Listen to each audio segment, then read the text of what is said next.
நண்பா, அதாவது தமிழக வெற்றி கழகத்தின் தலைவர் தளபதி விஜய் அவர்கள் நேற்று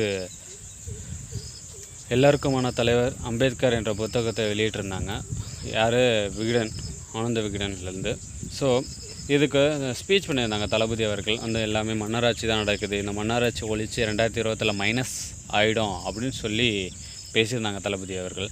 ஸோ அதுக்கு ரிப்ளை பண்ணுற விதமாக உதயநிதி ஸ்டாலின், அதாவது துணை முதல்வர் அவர்கள் என்ன சொல்லியிருந்தாங்கன்னா, சினிமா செய்திகளை நாங்கள் பார்க்குறது கிடையாது அப்படின்னு சொல்லிட்டார். பட் ஆனால் சினிமாவில் வர ப்ரொடியூஸ் பண்ண முடியும், அதிலேருந்து வர அமௌண்ட்டு வேணும், ஆனால் நாங்கள் சினிமா செய்திகளை மட்டும் பார்க்க மாட்டோம் அப்படின்னு சொல்லிட்டார்.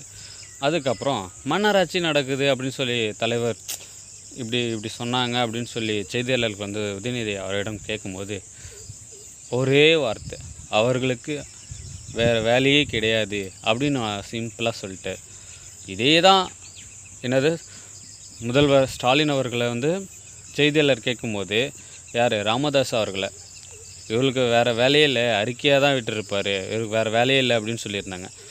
ஸோ துணை முதல்வர், தலைவர், அதாவது முதல்வர், ரெண்டு பேர்த்துக்குமே என்ன, மக்கள் கேட்பாங்க, மக்கள் கேட்டால் கேள்வி கேட்டால் பதில் சொல்கிறது உங்களோட ஆட்சி, இல்லைனா அந்த ஆட்சியில் இருக்கவேனே அவசியமே இல்லை. ஏன்னா மக்கள் ஆட்சி தானே தவிர மன்னராட்சி கிடையாது.